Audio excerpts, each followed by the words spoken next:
O mga kabunyog, mga kababayan, magandang araw po sa inyong lahat. Welcome po sa isang namang episode ng ating talakayan dito po sa aking mga bagong social media platforms, Attorney Enzo Bunyog.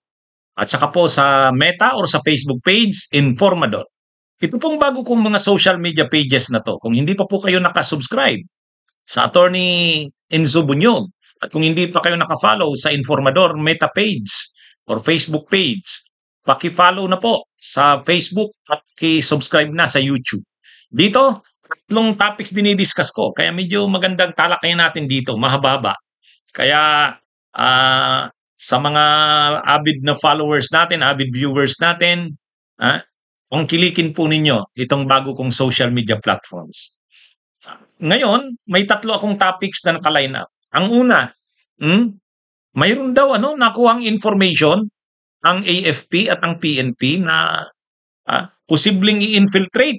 Ibig sabihin pasukin ng mga di ka nais-nais na mga elemento. Ang mga rallies na gagawin mula bukas November 16 to 18.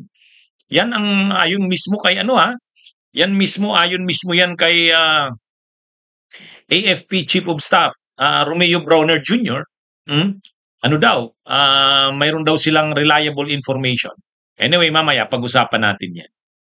Isa pa, hinamon ni Saldico si Ombudsman Boying Rimulya. Imbestigahan daw si Romualdez. Sinagot na yan ng Ombudsman. Pag-usapan natin. Panghuli, may mga balibalita, sisibakin daw si Bersamin bilang Executive Secretary, kung anong dahilan at kung sino mga posible di umanong pumalit. Pag-usapan din natin, ma'am. Okay, ito muna. Ewan natin kung totoo to.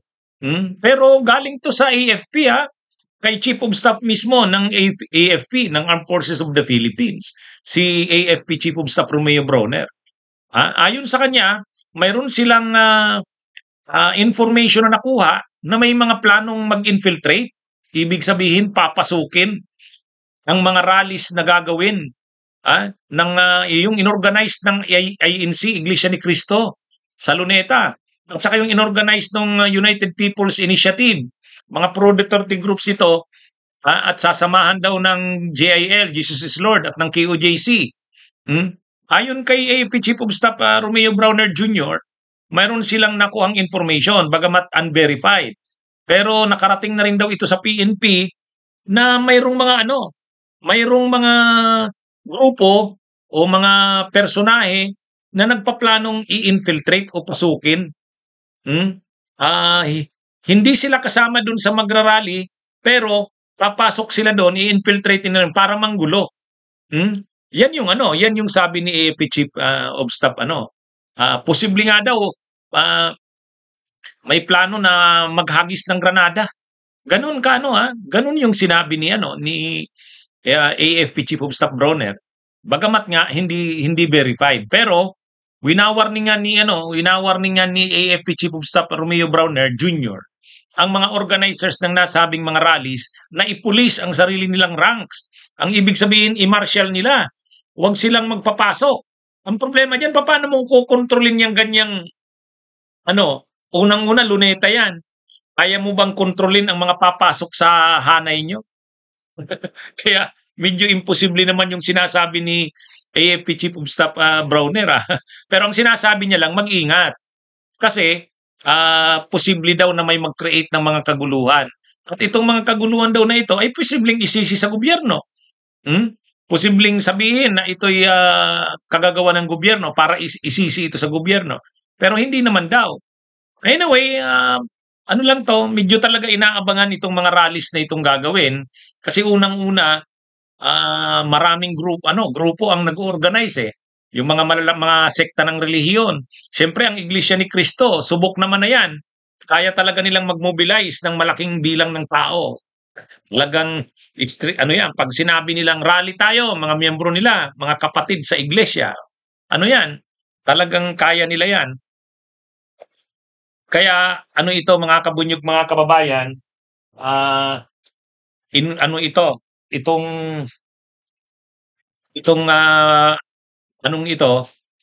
ay talagang binabantayan itong mangyayaring mga rallies na ito. Isa pa, ang nakadagdag pa niyan, may mga balita ng mga destabilisasyon, kudeta, kaya dati nang binabantayan talaga yan kasi mainit nga ang rallies na yan eh.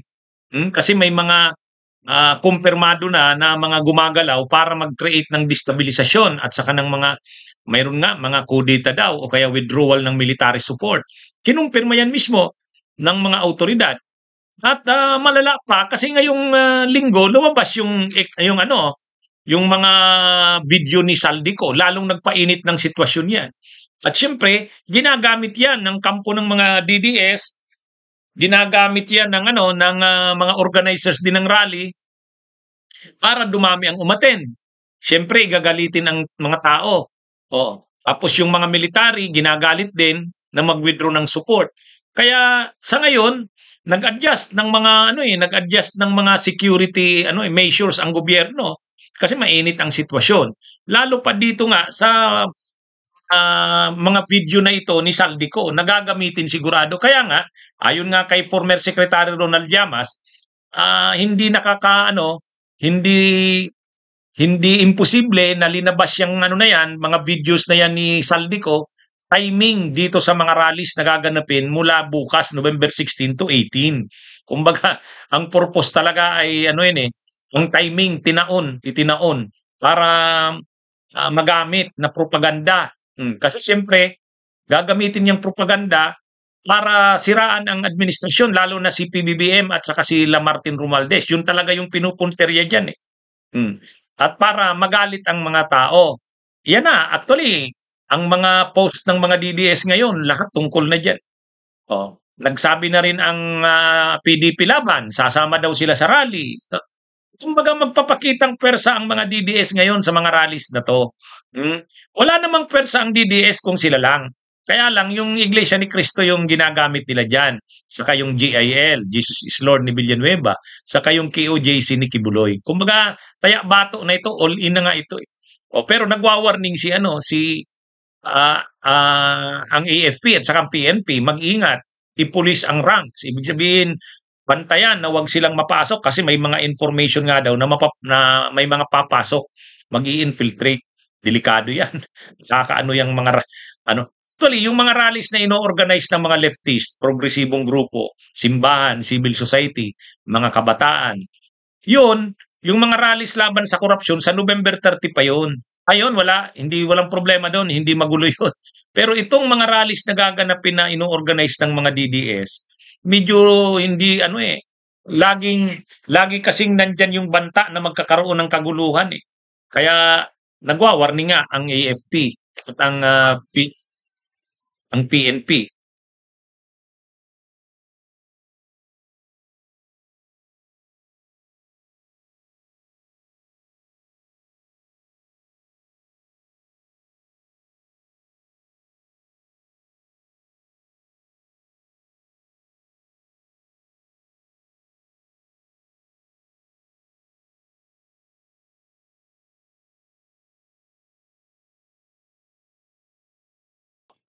Medyo natigil tayo. So, babantayan natin yan mga kabunyog, mga kababayan.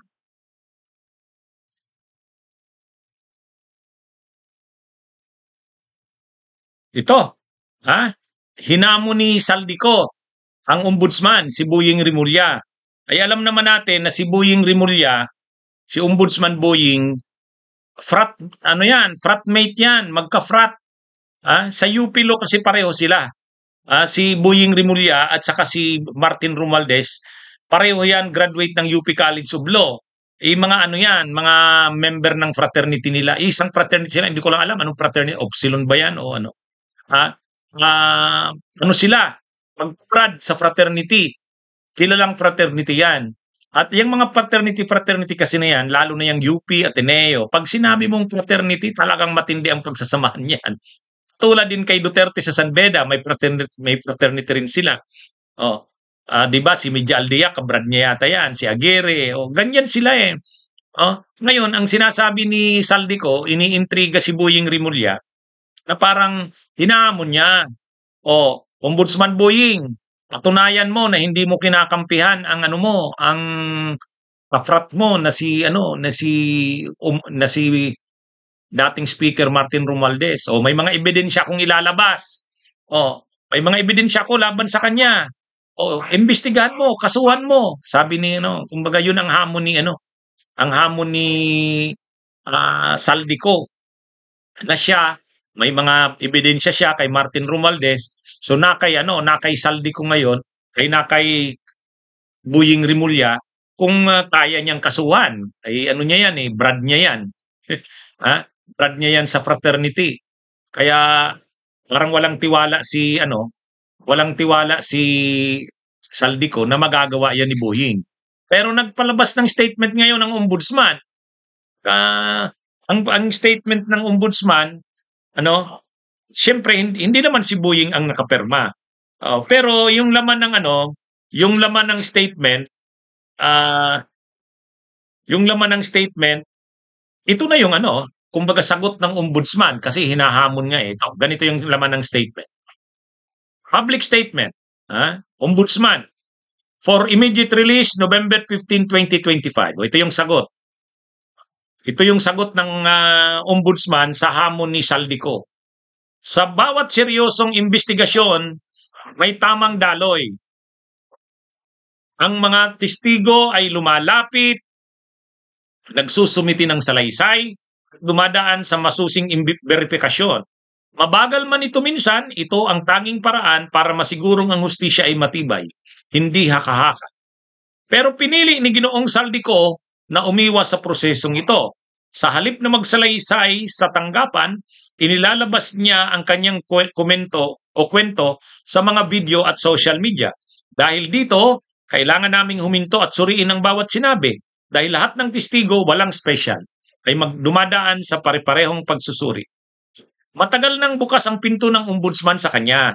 Matagal na rin naming inihiling na ipresenta niya ang kanyang ebidensya ng maayos. Kung ang dahilan ng pag-iwas ay takot, malinaw naming sinasabi, handa po kaming magbigay ng proteksyon. Ang kaligtasan ng isang testigo ay mahalaga sa katotohanan na hinahanap natin. Ginoong ko, umuwi kayo. Isumite ang inyong salaysay. Ipaberipika ang inyong mga pahayag. Sumailalim sa parehong proseso na pinagdadaanan ng lahat. Kung tunay na layunin ninyo ang hustisya, dito yan magsimula. Hindi sa ingay, kundi sa tamang proseso. So yan ang sagot. Yan ang sagot ng ombudsman sa hamon ni Saldico. Ang ang sinabi lang naman ng ombudsman, kung talagang may testigo ka, at kaya mong panindigan, umuwi ka sa Pilipinas. I-present mo yung mga ebidensya mo. Kung talagang may mga ebidensya ka, kung ikaw mismo ay titistigo talaga, dumaan ka sa tamang proseso, hindi yung mga social media, hindi yan mga video na yan. Kung natatakot ka, sabi ng ombudsman, puproteksyan ka namin, humingi ka ng proteksyon, ibibigay namin. Ang kailangan muna, umuwi ka. Ayun naman talaga yun ang mahirap naman dito kasi kay Saldico Ang dami niyang sinasabi pero paano mo ipapakita na matapang ka at kaya mong panindigan ang mga sinasabi mo? Paano ka papaniwalaan na marami kang mga ebidensya kung hindi ka uuwi sa Pilipinas? Hindi naman magagamit yung mga video na yan, yung social media. Hindi yan pwede, hindi admissible yan kung walang magbe-verify niyan.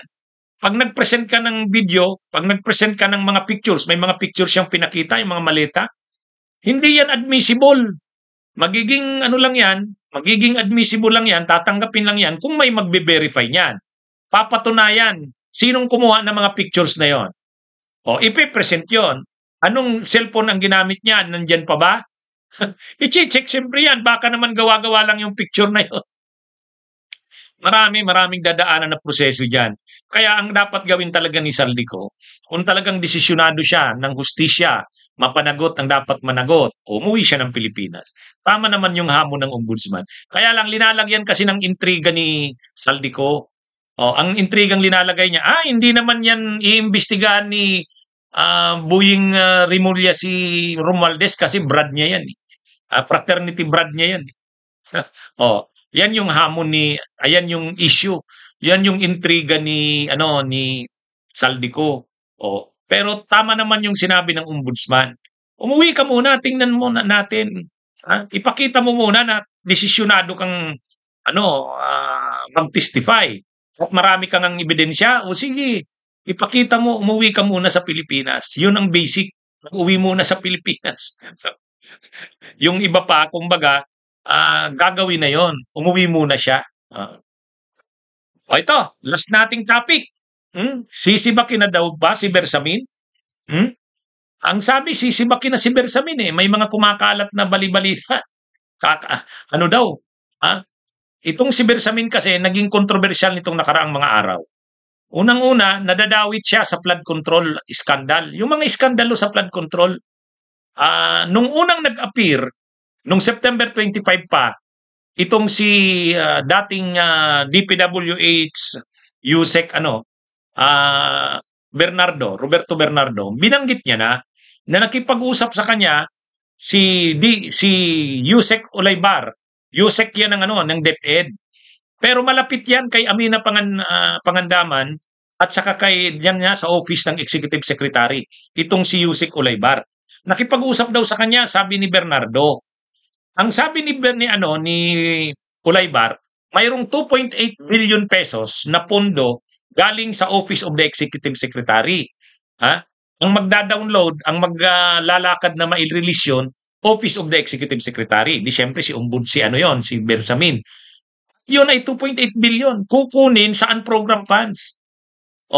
Ngayon, naniwala naman si Bernardo. Nag-submit siya ng mga lista ng mga projects. At ang usapan, 15% daw ang kickback ng Office ng Executive Secretary. Ngayon, pagka-submit niya daw ng listahan ng mga projects, kaagad-agad may saro. Ibig sabihin, may alokasyon na kaagad, ganun kabilis. At saan galing yan? Unprogrammed funds. Sinong nagre-release ng saro? DBM. At ang DBM ay nasa ilalim ng Office ng Presidente at Office ng Executive Secretary. So, ito? Kaagad-agad, dininayan ni Bersamin. Pero ngayon, nag-appear na naman November 14 si Bernardo, nabanggit niya na naman yan. Pinapanindigan niya na talagang yang si Yusek Olaybar, saka yung galing na yan sa 2.8 billion na unprogrammed funds na linakad ng Office of the Executive Secretary, totoo yan. Tapos mayroon na naman ngayon, binanggit na naman si Saldico, yung Yusek Adrian Bersamin. Pamangkin yan. Pamangkin yan ni Bersamin. Kaya masyado nang nalalagay sa alanganin itong si Bersamin. Akala mo lang siyempre dating Chief Justice ng Korte Suprema.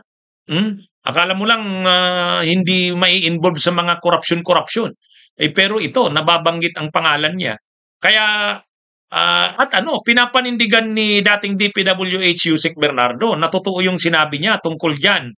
Hindi niya man nakausap si Bersamin, pero yung Yusek Olaybar, diniklara niya talaga na inutusan siya ng Office ng Executive Secretary at 15% daw ang kickback. Binigay daw yun ni Yusek Bernardo, yung kickback na yun. Kaya dapat iimbestigahan yan si Bersamin, iimbestigahan si Olaybar. Hindi pa sila naiimbestigahan, pero dapat imbestigahan sila. Ay ngayon, kung lalalim nga yan at lalabas na malalagay sa alanganin ang Office of the Executive Secretary, parang pinag-iisipan ng si Bersamin. Ang mga posible daw ipalit, posibleng si Vince Dizon o kaya si CS ba o itong si Cordoba. Pero kung si Vince Dizon, sayang aalisin sa DPWH uli. Ilalagay bilang Executive Secretary. Siguro kasi lumakas yung tiwala ni PBBM kay Vince Dizon Kasi talagang pursigido sa trabaho niya Ginagawa talaga yung trabaho. O kaya lang ang problema, pag inalis siya sa DPWH, maganda na yung performance niya, ilalagay sa Executive Secretary. Pero kailangan din kasi ni PBBM ng magaling na Executive Secretary na na may integridad din at saka ito kasing si Bersamin masyado nang nalalagay sa alanganin